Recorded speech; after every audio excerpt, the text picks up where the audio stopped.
So what we're going to be doing in this series is we're going to be looking at dash combos, jumps, pathing, and routes that Tracer can take to get in behind the enemy team and start flanking them and doing what she's meant to do.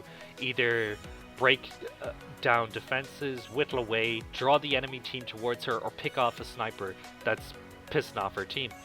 So for what I'm going to be doing is on Volskaya Industries, I'm going to show you paths that you can use to get around the main body of the force and do as much damage as possible.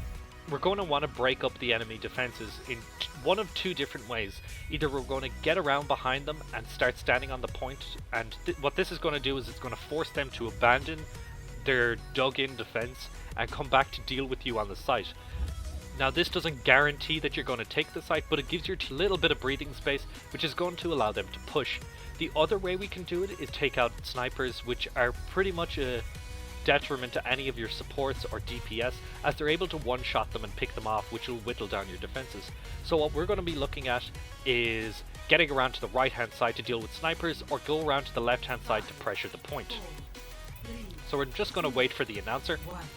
Now, the right-hand side is really good for getting around to the back where the snipers will be hiding and taking out places where they're set up without being seen. This area is all covered up.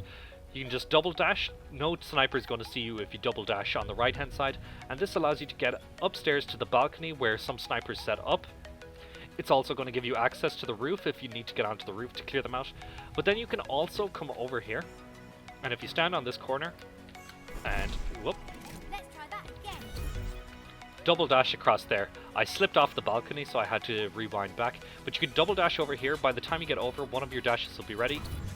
Double dash over here if there's a sniper here, and then you can just one dash and get across there if you need to get onto this area. A lot of the time you won't need to get over here, but all your options now are either to cut into their backline, or you can dive onto the point and pressure them. So that's pretty much what you would do if you wanted to go the right hand route for point A, and then there's the left hand route. So there's actually two ways of doing this. You can do the more complex one, which is to just come across there and then go 3 dashes there, which your third dash comes off cooldown by the time you reach about here, which allows you to get over. Now if you're not comfortable with doing this triple dash, I don't recommend doing the 4th dash down there, and what this will do is give you access into the building here, and you can either start working around here, or you can go straight for the point again and start picking on it and doing as much for your team, which is going to give you your team breathing space, which is a big asset in a team. It'll also give you the option, and it's one I do some of the times, not all the times, where I ignore the point and ignore the people over here, and I run straight down this way here, and I'm just capping for more time. But if you run down there, it allows you to cut off their spawns. Let's say point A is still up, and I have flanked around this side here, or I've come in through the top, and they're all set up in this area here. I have the option of going down here, and all I keep doing is hitting shift and seeing who's respawning, and I just hang around this area. I can play a little bit further up if I want, or I can play a little bit further back towards my team, and it just gives me the option of killing anyone that tries to come out here. If they respawn in like groups of 2s or 3s, it might not be wise to take them on unless you're confident, but being in this area allows me to take 1v1s, it allows me to go back here if I need to ease pressure, or it allows me to cut in here and start pressuring the alleyway and the backline of their defenses.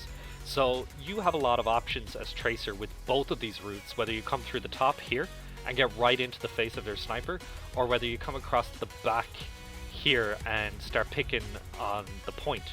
Like, this is my favorite one because it gives you so many options as to what you need to do. And that is going to lead me on to point B. And point B, there's a few dashes, a few cheeky ones that I've used before. I think I've used this one. I've done that from below over there. You might have seen it in a highlight video versus Genji, where I use this and leave Genji back there. So that's one jump. There's not a lot of jumps on this map the further you go in. There's a few around the left side. I rarely ever use them, and probably one of the better known ones is this right hand one, which is going to allow you to, you can do it in the one jump. I actually met it in the one jump and I over jumped it. If you go into that corner, you can one jump it there, or you can just go 1, 2, or you can go 1. I'm almost certain you can get onto the balcony. No, you can't get onto the balcony, but you can definitely make it one jump across there, which will allow you to get onto here to clear off the balcony. You can also go in the back here. This is where I love to play, is down around the back line. You can also just come over here and around here. Also, as Tracer, you can use this. You can get up into this spot and just. I highly doubt you can triple jump onto this balcony, but I'll give it a shot and see is it possible.